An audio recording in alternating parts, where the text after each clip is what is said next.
Hey, welcome to Health or Hoax. My name is Anthony Davis. I have Blake and Dan joining me. Say hello, each of you. Hello. Who are you? I am Blake. I'm a T6 chiropractic student and one of the members of the Health or Hoax team. My name is Dan Brown. I'm also a T6 chiropractic student and just guest appearing on Health or Hoax. Cool.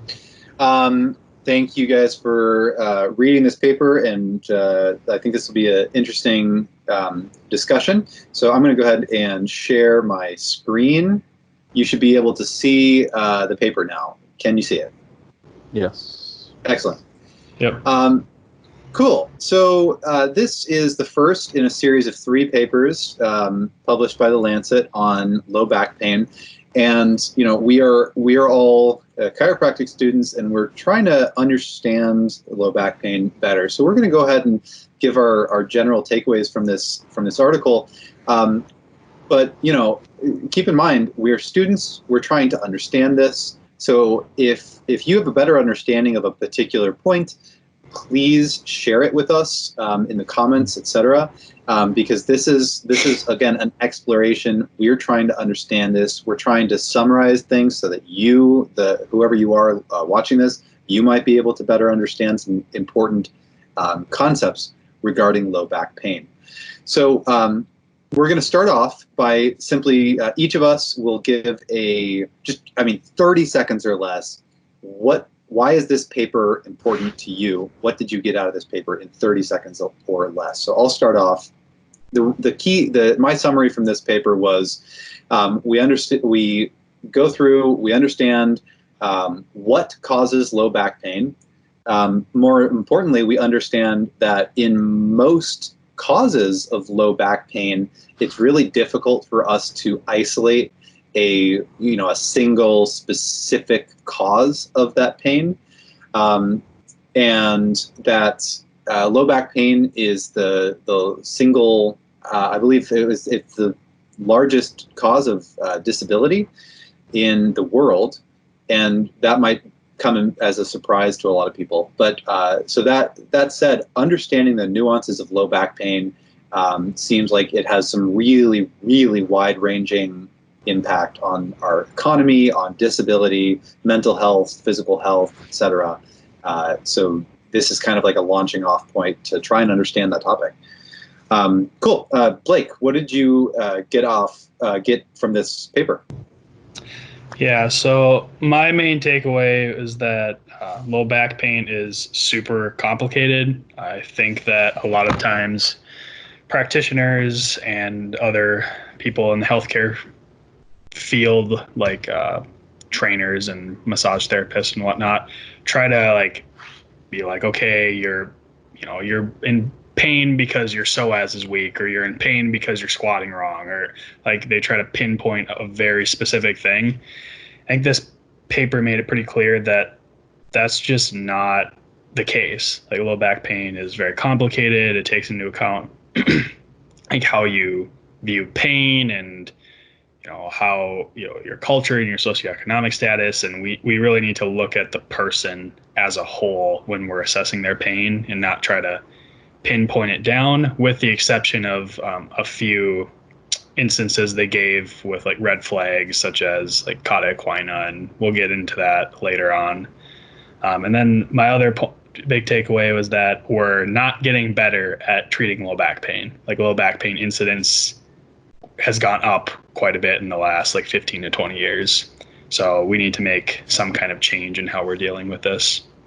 Yeah, cool. Dan, what'd you get out of this?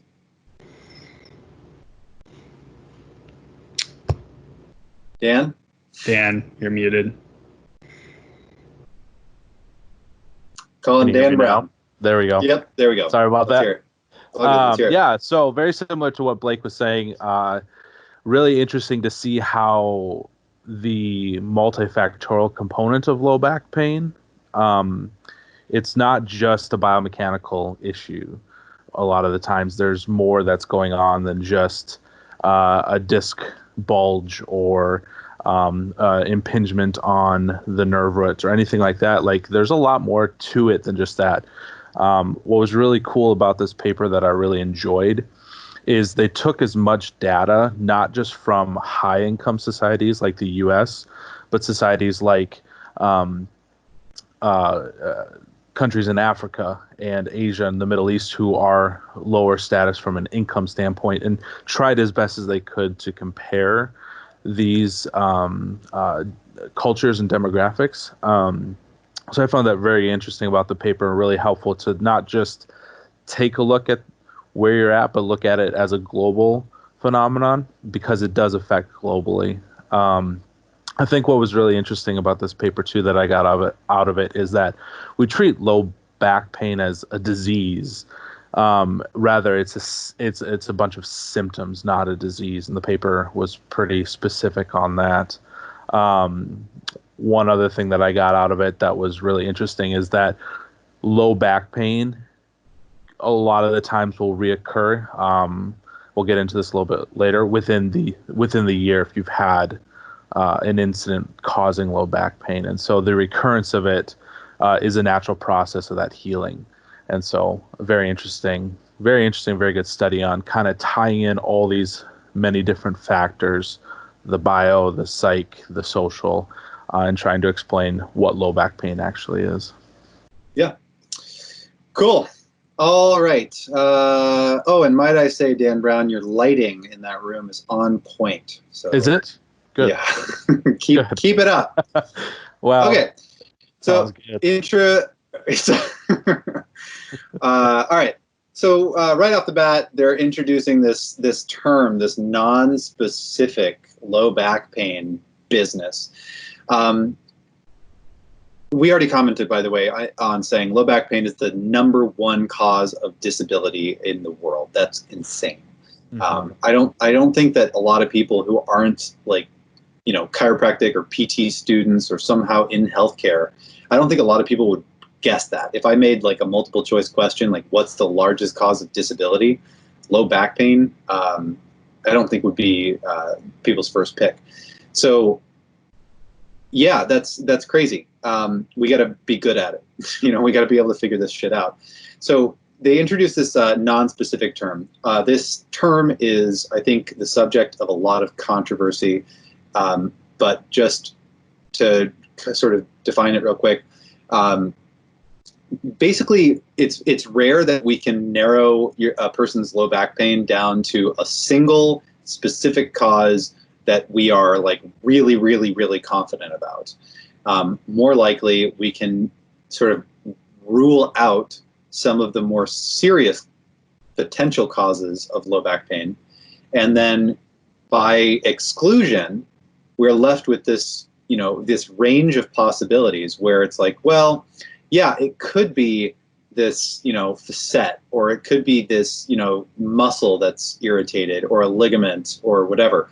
It could be a number of these different things.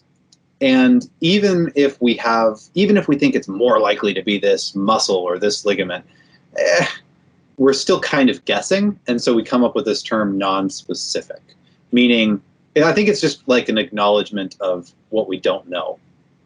So any comments on this page here? Nope. You hit on what I had highlighted too. Cool. I like the analogy of like the non-specific low back pain as like this, and thinking of it in the same way as we think of like hunger. It's like there's multiple, like it's hard to pin down like, is that like what exactly is causing me to be hungry all the time?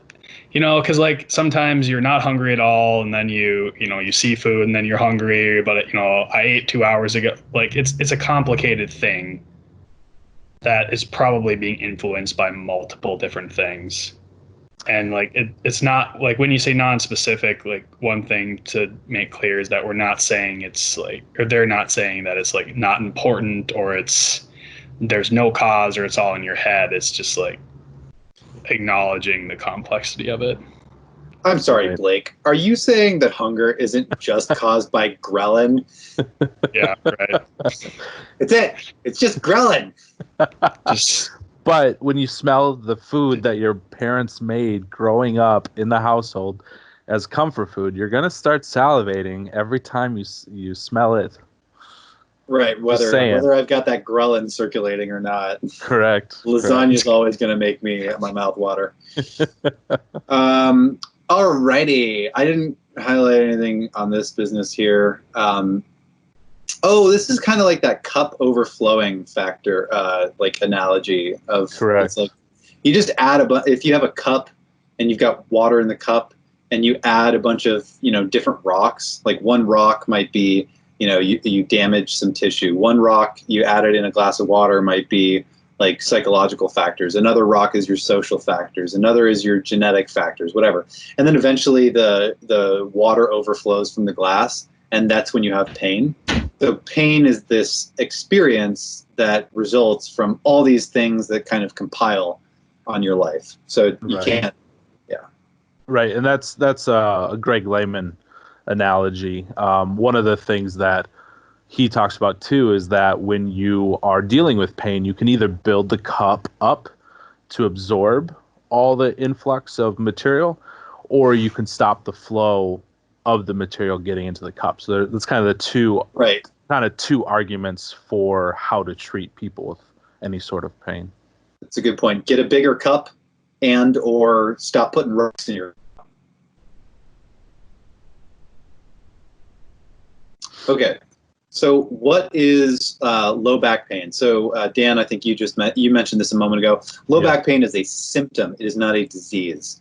It is a symptom that can it can have many different causes. In fact, it can have multiple causes at the same time.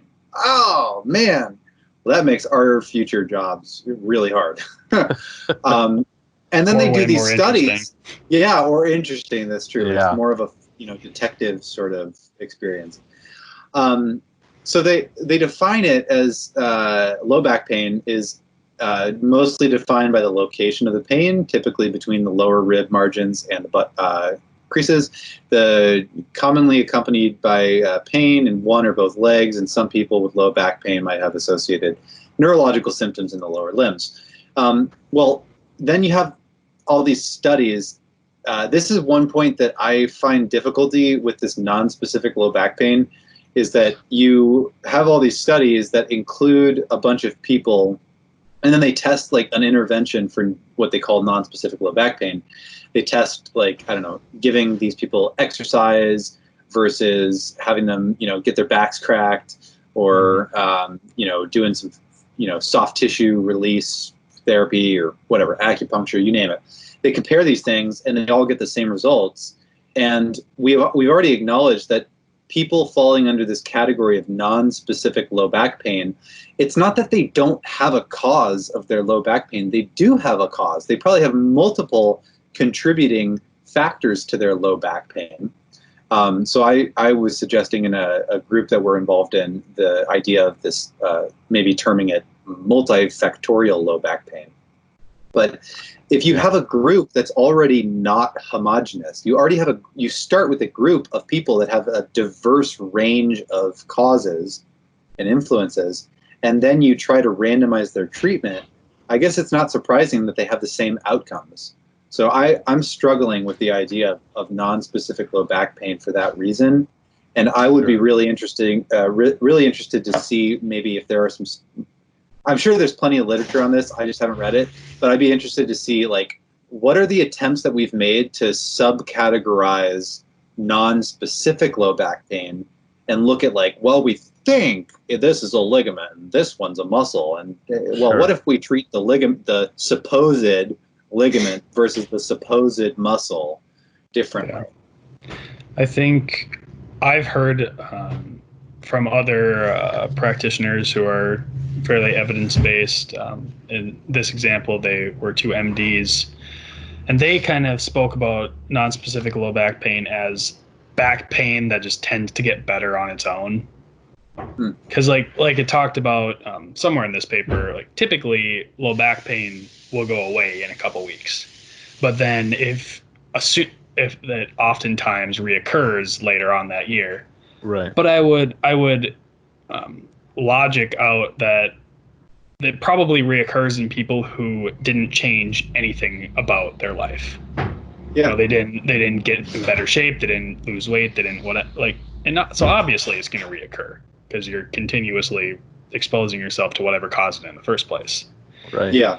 Even if you don't know what the cause is, you keep doing the same shit, you're going to get the same shit happening. Right. So I don't know if I necessarily agree with these practitioners, but their point was it's going to get better on its own. So, and we don't really have a great concrete way of treating it. Like you pointed out, there's all these ways and they kind of have the same outcome. So they were just like, well, just let it get better on its own. I'm of the mind of let's try some stuff and see if we can, rather than 4 weeks, cut it down to 2 weeks, because back pain sucks. Right. But then start working on these longer term behavioral changes. Right. Yeah, it's interesting. I heard a lot. You hear a lot in the sports realm. The idea of your goal is to get a patient better within 6 visits. If you don't get them better within 6 visits, then either A, you're doing something wrong, or B, something more is going on. In general, it's a oversimplification, but I think I agree with Blake in the sense that they're going to get better, and our job is to help expedite that process. How that's done, that's up for debate, right? Is it exercise? Is it adjusting? Is it massage? What's going on? What's the best? And I think the best is A, educating the patient, and B, then, like Blake was saying, getting them building those habits that are going to allow them to deal with it themselves versus relying on someone else to help them through some of these processes. And as opposed to what you're highlighting now is like that. And the other thing is, like, we need to be able to distinguish between this non-specific low back pain and specific low back pain. And most of the causes of specific are like malignancy, infection, like dangerous things that could kill the patient. Because like an infection, like if you don't catch that could kill them in weeks, I think. It's not fucking good. No, it's very dangerous. Yeah, I think that the individuals who are really gung ho about, everything is non-specific, so who cares if you do, manipulative therapy, or you do soft tissue, or you do exercise, or you do education, you do acupuncture, whatever. Who cares? It's all the same. Everything's non-specific. I think really where those people are coming from is like, look, in terms of what we can be really kind of good at and consistent about is the things that we need to dedicate our effort towards, the biggest bang for our bucks, the biggest way we can make a real dent on some major health issues is we need to get really damn good at identifying when is your low back pain because of a malignancy, a fracture, infection, inflammatory disorders, etc., and that we need to really do something specific about, versus when is it all this other, aches and pains and stuff like that it's not as big a deal. And yet I don't mean to trivialize non-specific low back pain, because it sucks and it's debilitating and it's awful and it is awful to have it, and it gets in the way of so many things. But we do know that other strategies for non-specific low back pain, like you're probably going to be okay soon, and we can help you get better sooner. But it's just not worth the time to freak out about that when we could dedicate ourselves to getting really good at catching the really serious stuff. Yeah, and if we're good at that, then we can reassure our patients that you don't need it. Like, you don't need an X-ray because your low back pain is not, like, you don't show any of these signs of anything serious. It's like, you're going to be okay. This really sucks. Like, your pain sucks. But now, I think the research is pretty clear that just changing that mindset can be pretty powerful. Yep. Let's it's going to come up here, so let's wait to comment more on that. Just real quick here before I skip on to the next page here. This green box over here, essentially, this is looking at some things that I think a lot of people are saying, like, oh, we can identify when you've got a facet joint disorder because we did I don't know, whatever test, Kemp's test or something, and well, there's research that indicates that even though we think we might be able to identify these things, and we're being taught in school that we can identify these things, it might be that we're kind of guessing, and it's okay. We're just kind of guessing, but it doesn't make a huge difference if we essentially our guess is incorrect, because whether it's an end plate thing or a facet joint thing, movement or soft tissue work or whatever your treatment of choice is, it's like they're probably going to get better anyway. So it's not there's not a lot of consequence if we kind of get it a little bit off. Yeah.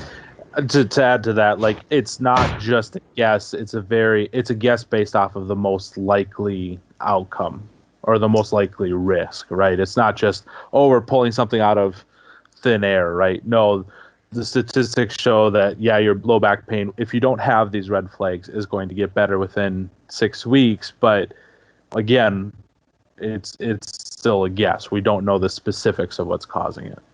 Right. That's my point, is that if the doctor tells their patient, well, your back pain is definitely because of a facet at L2-3 on the right, that's a guess. Yeah. There's, to my knowledge, we have no way of, like, MRIs, CTs, nothing could possibly tell that. Like, your pain could be from the facet joint at L2-3 on the right. That is a possibility. But for a clinician, for what we can actually determine is, like, we cannot confirm that with certainty. That's right. The difficulty. Is like non-specific gives. I think this is where I really don't like this word, is that it gives the idea that there is no cause of your back pain, and there is definitely probably multiple causes, but we just can't reliably determine it, and that's okay. But it's also really frustrating for everybody. Yeah. Well, and it's frustrating because that's not the general public's perception. Like they think that we can be sure, and that, like, right. I don't remember the exact stats, but I think, like, definitely over half of the, like, whatever population this study looked at thought that X-rays were an important aspect of caring for low back pain, and they're just not. Yeah, so it's hard to get past that sometimes. Yeah. Speaking to that point right here. Yeah. Importantly, no evidence exists that imaging improves patient outcomes, and guidelines consistently recommend against the routine use of imaging for people with low back pain. Enough said on that point. Cool. We're all in agreement with that. Good. Okay, then they make some efforts here to, just real quick, I did notice this right here. Nevertheless, at least in people younger than 50 years old, some MRI abnormalities are more common in those with low back pain. So I think that's important to just point out, even though MRIs are not nearly as useful and imaging is not nearly as predictive as everybody kind of gets taught, I think at least sometimes you get the impression of, and as patients think, oh, I have this thing on my x-ray, it's a big deal. Yeah. It's not that it's never important. Sometimes it is, but sometimes it isn't. It depends. Right. If you look at the table there that you have on the right, like, most of the findings are more prevalent in symptomatic people, but there are also some asymptomatic people that have them. Yeah. Right. So the general trend of like if you have central spinal canal stenosis, like, you're probably more likely to have pain, but that's not necessarily the case. Right. Like 60% of symptomatic people had it, 14% didn't of asymptomatic people had it. But, like, that still means that 4 out of 10 people who were symptomatic didn't have it. So like, I don't know. It's complicated, and I think I think the don't image statement says it well enough. It's not worth the cost. Yeah. Right. And it's not necessary unless you start to see these other red flags. Yeah. So let's okay. So some neurological stuff that comes with low back pain. There's radicular pain, which just means that you feel pain that kind of like travels down a dermatomal pattern in your leg. And maybe it gets worse with certain sorts of tests like Valsalva or straight leg. Yep. Okay, then there's a radiculopathy, which is a different thing than radicular pain. And a radiculopathy can cause radicular pain, so you can have both at the same time, but they're not the same thing. So radiculopathy is presence, you get some neurological symptoms like weakness, sensation, loss, reflexes, that are lost, those kinds of things that are associated with a nerve root. That would be what we would look at with MSRs, I'm assuming, for Yep. Correct. Yeah. healthcare students. Yes. So, and then there's lumbar stenosis. So certain orange, if I highlighted it orange, it's like the symptoms that are associated, or it's the definition to the red term. So red, I highlighted as like definition, and orange is, red is key terms, orange is definitions. Anyway, so lumbar stenosis, you get certain symptoms, in this case, radiating lower limbs, relieved by rest, or lumbar flexion. So that might stick out right here, because oftentimes, certain types, a lot of patients, lumbar extension is more of a relieving factor. So maybe if you've got that lumbar flexion, maybe stenosis is going on. I don't know. Right. But these are all just sort of neurological symptoms. And then specific causes. This is where we got to shine. We got to really be able to catch this stuff. So there are only a handful of things that cause specific low back pain, and those things are not even very common. Specific causes of like in one study, specific causes of low back pain were only there for 0.9% of participants. Depends on the country. Depends on where you are, depends on this sample. Like in low income countries, it's higher because they might have more infections in their spine. But it's still like 4% or 3% or 1% or whatever. It's low. Any comments on this before I move on? Nope. I think you covered it pretty well. Blake, did you have something? Just make the point that, like, just because it's low, I mean, if you're seeing 500 patients in a week, like some chiropractors do, like, that means that like 5 of them probably had something serious going on. Yes. Yeah. Presumably. I mean, I guess it depends, because you can make the argument that, well, they probably went to their primary care physician first and they probably ruled it out. So maybe it's a little less than even that, but like, there's still probably somebody. So here you go. Right. So unless it's a serious thing that's going on that is very commonly misdiagnosed, and then we see that axial spondyloarthritis. Where is it? Here we go. A delay. Oftentimes, these people have back pain for 5 years, and they keep getting misdiagnosed, and then they get, and specifically they get misdiagnosed as having non-specific low back pain, right? So we really need to not. This is, I think, where there's a lot of pushback against this non-specific term, and I think a lot of it is like, if you develop this attitude, like, whatever, man, like, all back pain is just like, it doesn't even matter. It's like non-specific. Just go out and exercise, man. Yeah, then you're going to get complacent and you're going to miss really important stuff.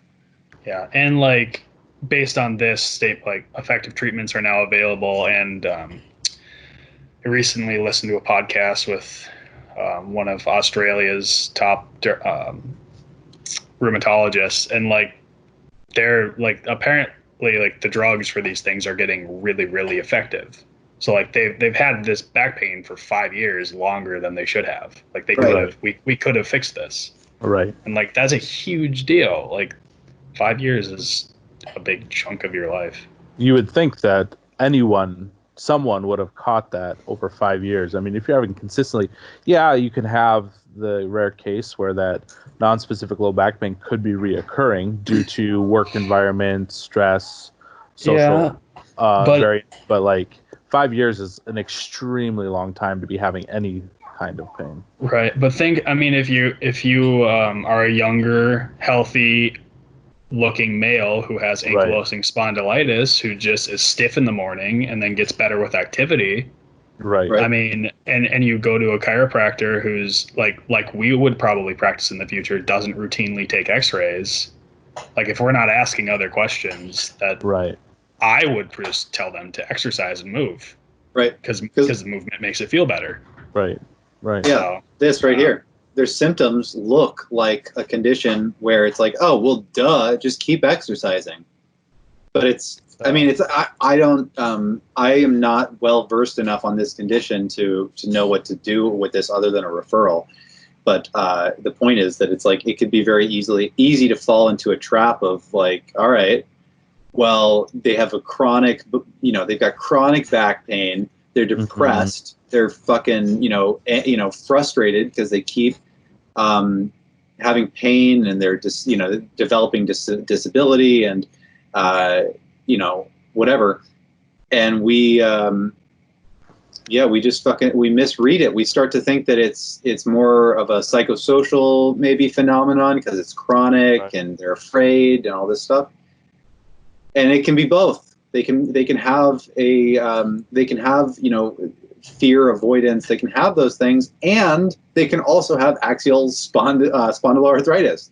So it's like, you're not safe just because you identified that somebody has some, psychosocial stuff. You can't just ignore the bio. Right. One quick plug for like not isolating yourself on an island too, and talking to other clinicians is that, if you have a group of, let's say, well, you're in practice, like we're chiropractors, but we also, I don't have a friend who's an MD. That might be the first thing they think of. Mm-hmm. Yep. Mm-hmm. Like on the Craig Levenson's podcast last night, like Lorimer Mosley, who's like one of the most renowned pain scientists in the world, like never considered that his shoulder pain might be seronegative polyarthropathy. Yeah. Right. So like, just, I don't know, work together with people, bounce ideas off each other. Yep. Truth. So just a quick point over this table, and then let's pick up the pace here. Okay, so I just highlighted in blue. These are all just different sorts of features that you might want to kind of be on the lookout. Okay, so vertebral fracture. Maybe if they're older, they've been using corticosteroids, they've got some trauma. Okay, then I'm thinking, maybe fracture is evident. So, or here, well, slight male predominance. Anyway, just trying to understand the symptoms. The point is that, or like infections, well, maybe immigrant populations, older adults, tuberculosis, chronic comorbidities like immunocompromised individuals, or intravenous drug users. Those kinds of things. That this is where it's like the chiropractors that are just any doctor that's seeing a patient for 10, 15 minutes. For low back pain, when, I know it's only, 1 to 5% of people who have this stuff, but damn, in 10 or 15 minutes, can you take a good enough history and really get to understand where a person's coming from and really understand like their health history and all this stuff, to be able to catch this and recognize like, oh, this might be infection or whatever. I would say if you're a doc, if I was in a situation where I could only see patients for 15 minutes, I would probably just make a concerted effort to like try to string those into one longer visit. Like maybe on week one, like keep asking questions, like keep learning more about them week to week, rather than a lot of times I shadow docs and they just like talk about the weather or the sports games, like just like. I don't think your history needs to end after the first time you see them. Like keep digging deeper. That's a good point. Yeah, I don't think I've had doctors really do that. Okay.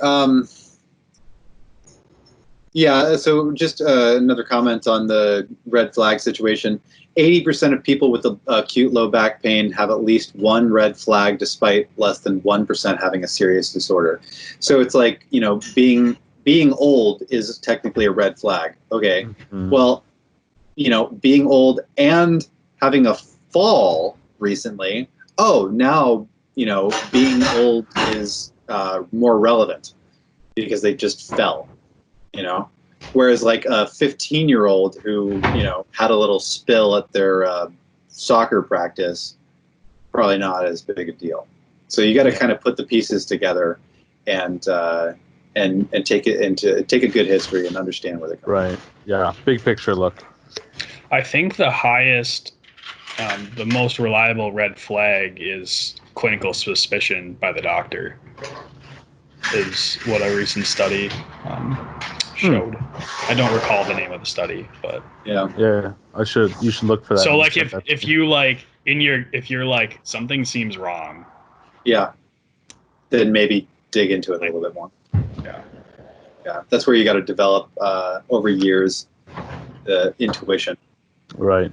So here, interestingly, there's a bunch of comments in here about different cultures and different countries and how different cultures have different values, and and that might, women might underreport their low back pain because of the way that society might interpret that. So if a woman doesn't feel empowered to sort of voice her concerns in a country, so that cultural aspect might impact whether they report their pain or not. That kind of stuff.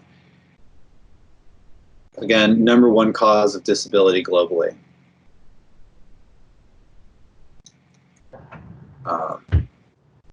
Right here, linked to socioeconomic status. Yeah. Job satisfaction, monetary compensation. So whether or not you're going to be disabled by your back pain, it's not necessarily. I think most people in the public would think like, oh, I'm only going to be disabled by my back pain if there's a serious issue and something's like broken. Well, okay, maybe. Or maybe you're disabled by your back pain because of your, socioeconomic status. You can't get good care. You can't pay to take time to heal. Maybe you don't want to go back to work, so you try to milk the employment benefits. Maybe because you can't get monetary compensation, you're more stressed, and your stress makes your pain worse, which feeds into more long-term disability. So there's all these other factors. Right. In fact, here we are. Just an overview of all these different things that contribute to your back pain. So you've previously had back pain.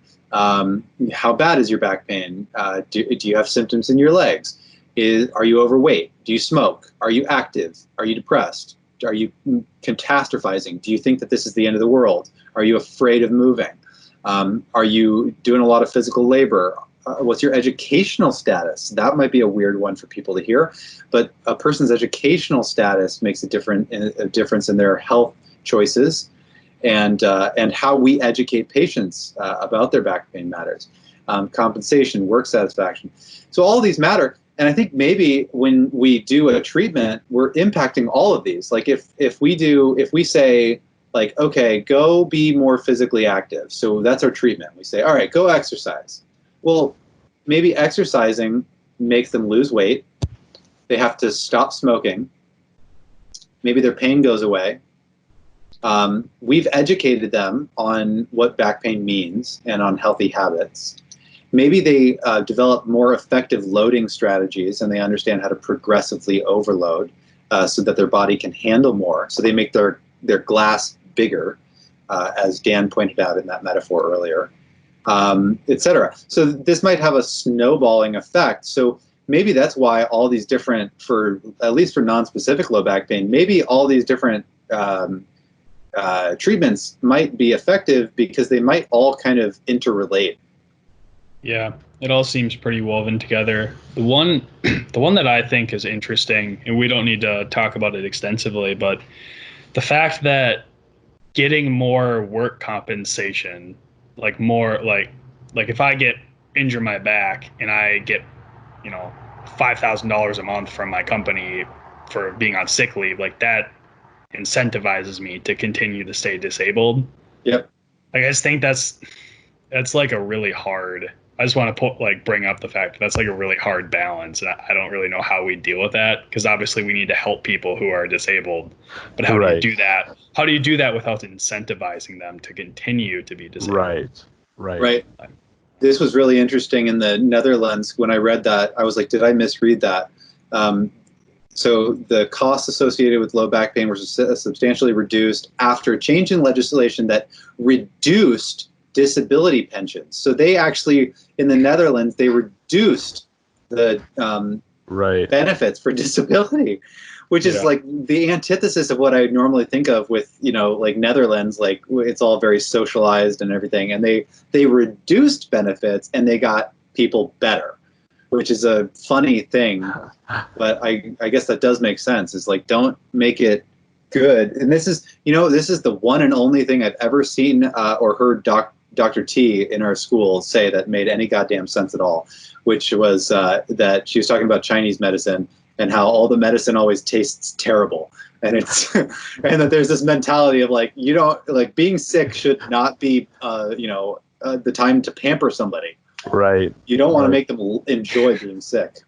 Well, it's interesting. Speaking, specifically of Japan, it brought to mind the little note that I have. If you go up to the bottom of that last page that you were just on, there at the very bottom, just above social identity and inequality, in the U.S., low back pain accounts for more lost work days than any other occupational MSK condition. But although 58 out of 10,000 U.S. workers filed a back-related claim in '99, the comparable figure from Japan during the same year was only 1 out of 10,000, right? So again, I'm coming back to Blake's point. If you incentivize, if there's money involved, if you can't afford to get better without a healthcare insurance that'll help pay for it, A, people aren't going to go in unless they're going to get paid for it, right? Otherwise, they're losing a ton of money.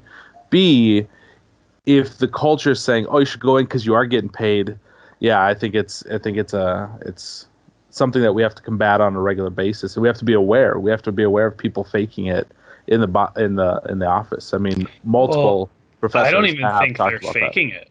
They're just so like, if think about this, if you hate your job and you hurt yourself on the job, and that job now has to pay you the same amount of money to stay home and watch Netflix, like true. That's pretty incentivizing to not get better now, right? And like your subconscious is probably gonna just be like, no, I'm chill with this. The pain sucks, but that's true.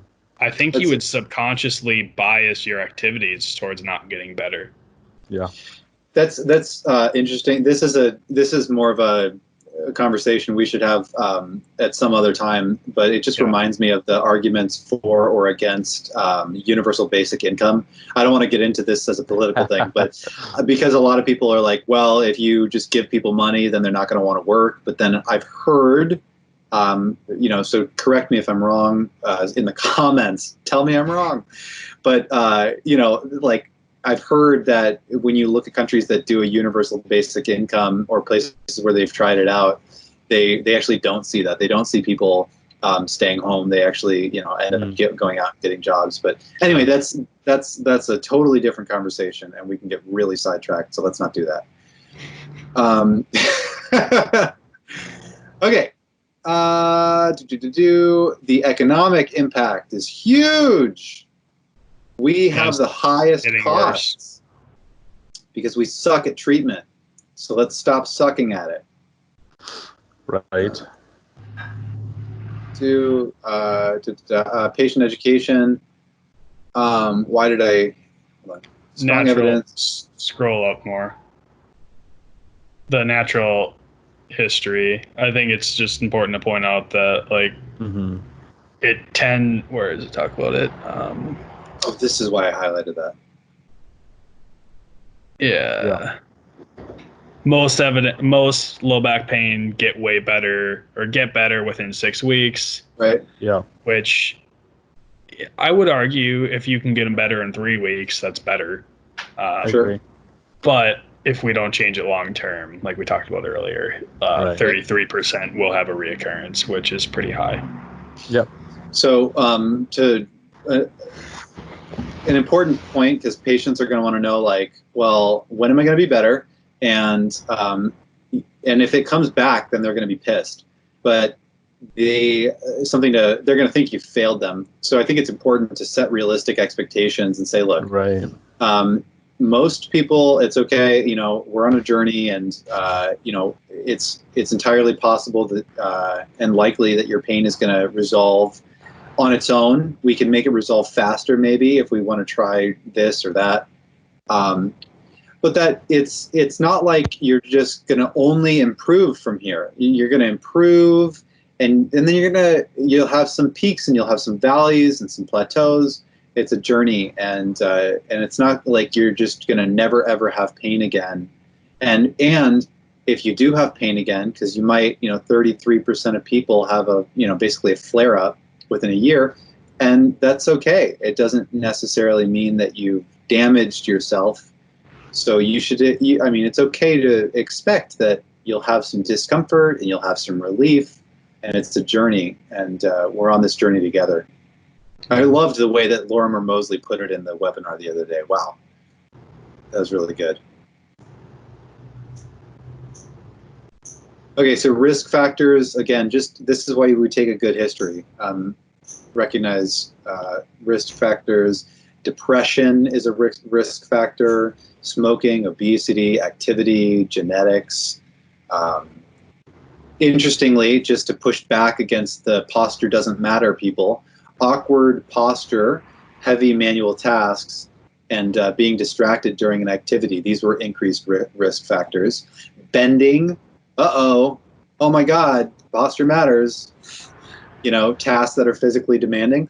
And it's not because they can't do these things. Maybe it's because they haven't prepared. If it's physically demanding and you haven't prepared your body for it, then maybe your goal with a patient is to say, look, you can do these things. We can train you. We can make your glass bigger because you can't reduce the stones. And if you're a farmer and you got to bale hay, you got to bale hay. Let's help you. Let's work on deadlifting. Let's get you super strong. Like if you only, bale hay once a year, like maybe we should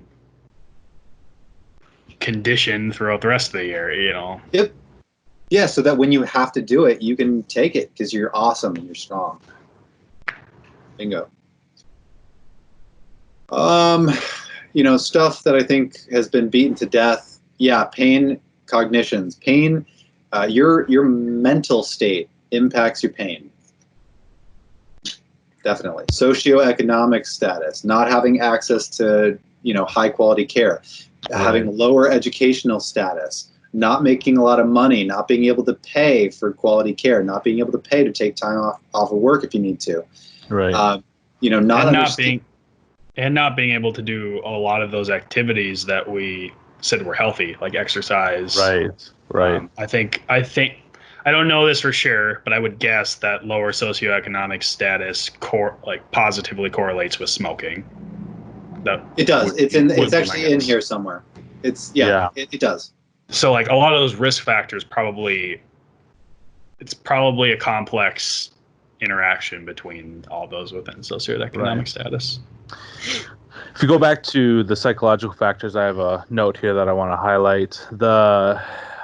I'll just read it here. So we're talking about the fear avoidance model and whatnot, but this states that pain cognitions have a central role in the development and maintenance of disability, and more so than pain itself. So just even the idea of pain gets people more afraid to do stuff than pain itself, right? Because pain, obviously, we've talked about specifically for this low back, will most likely go away in 6 weeks' time, right? So the pain in and of itself isn't the issue. It's the experience of pain that we need to help people understand. There was Adam Meekins in his physio podcast. He had Mick Thatcher on, and one of the things that has always stuck with me from his talk is the fact that it's the pain experience that the person is having that we have to educate and address more so than the pain in and of itself. I think that's probably the biggest takeaway from this paper, as we get to the conclusion here on the next page, that it's not so much that the person is in pain. That's a part of life, right? And if we catastrophize, or if we say, oh, hey, that's not normal, that's not okay, well, in reality, it is normal and it is okay, right? Your body just isn't able to handle this amount of stress at this point in time. We'll help you get better. You are going to get better as long as you don't have X, Y, and Z with the red flags, right? Like, then we have to send you off to talk to other people. But like, majority of this is just telling them everything will be okay.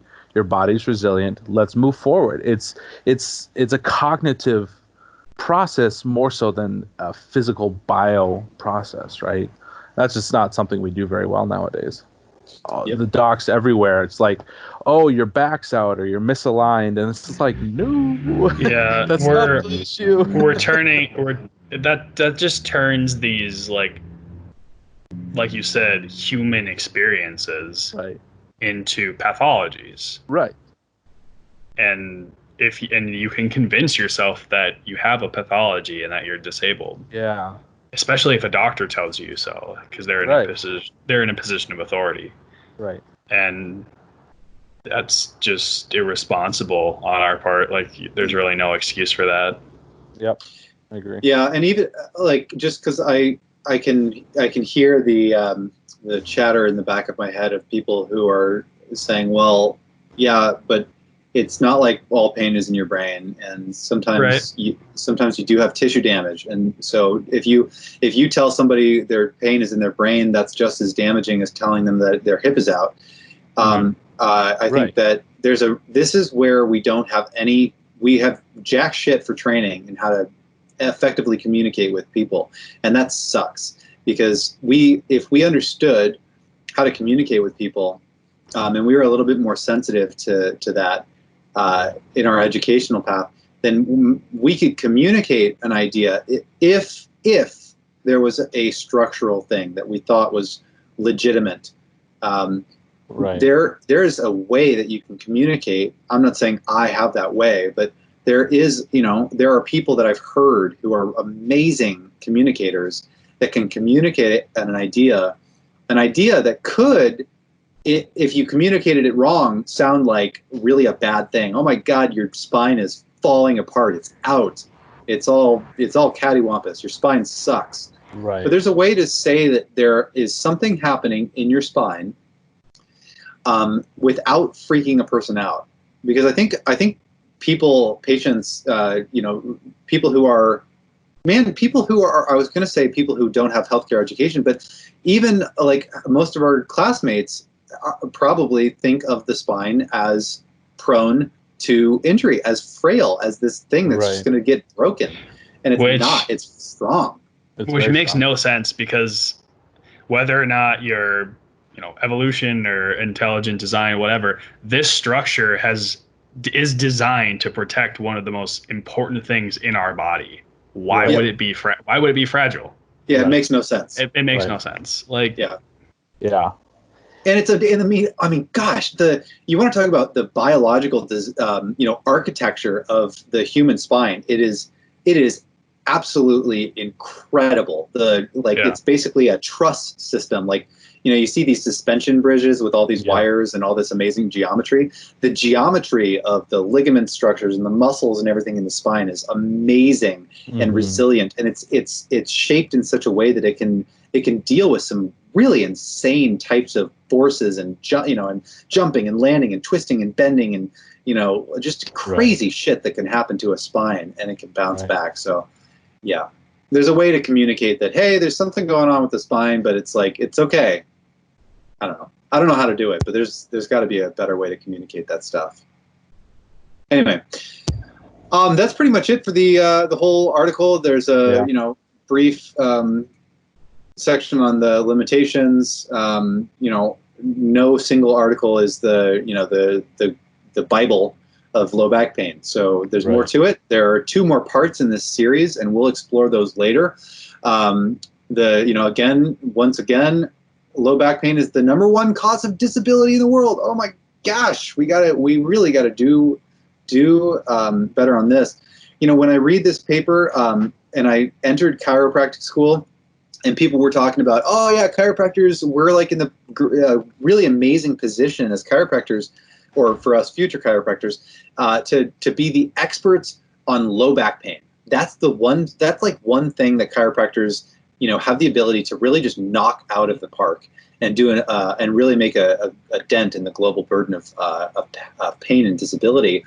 And I see people like, well, screw that. I don't want to just get pigeonholed into low back pain. I want to do more than low back pain. Don't pigeonhole me. Dude, it's the #1 cause of global disability. It's what you're gonna see the most, right? Yeah, and it's literally the most important thing that you could be trying to fix. Yeah, if you pick within one thing, disease things. Right, exactly. Yeah. Within MSK diseases, it's like, every disease. Like it's #1 out of everything. Yeah, it's more globally disabling than cardiovascular diseases. Sure. That's insane. Yeah. And it's within our scope to treat and within our education. So that's pretty cool. Anyway, that's all for this article. Are there any final comments? So just that the next article is going to talk about low back pain treatment. So if you're interested in that, make sure you listen to the next video. Yeah. Cool. Dan Brown, anything? No, it's again, remember that low back pain is part of life. It's going to happen.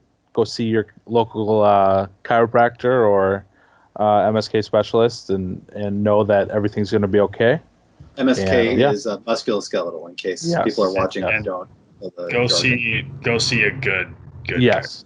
Good chiropractor. That's gonna. If you're wondering how to find a good chiropractor, the only resource I know is that has a compilation of chiropractors that are at least evidence-based in varying degrees is the Forward Thinking Chiropractic Alliance. They're not paying me. I'm not their shill, but it's the only, they've got a map of people who at least they're trying their best to keep up with some evidence and treat people in an effective way. At least you're not going to get some witch doctor if you go to the Forward Thinking Chiropractic Alliance page and look at their map. So again, they're not paying me for this. It's the best I got. Cool. All right, guys. Thank you. I'm going to stop the recording here. And if you're watching at home, comment, like, subscribe, do the things, and watch the next video if you want to know more about back pain treatments.